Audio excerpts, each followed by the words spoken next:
Narito na, kasama na natin si Mika Lim. Okay, report. Go! Usapang love o pag-ibig muna tayo.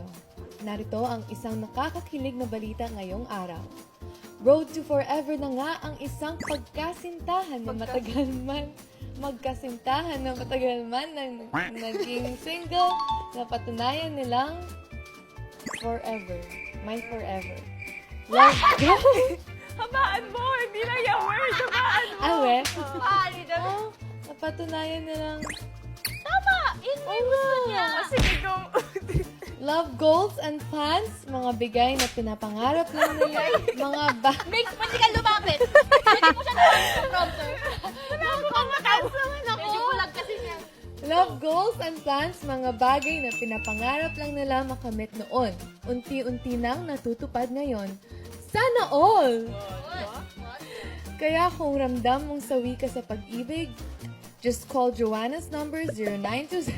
Oh! Galing. Nagpapaalala at nagbabalita, Mika...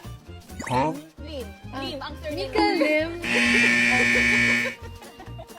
Dapat tinuloy ko na lang ng Mika Lim. Mika. Mika Lim.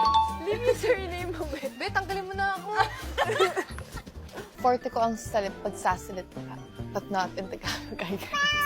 Hindi ko alam bakit na parang na-exchange ko yung ibang letters and everything. Pero yeah, it was fun.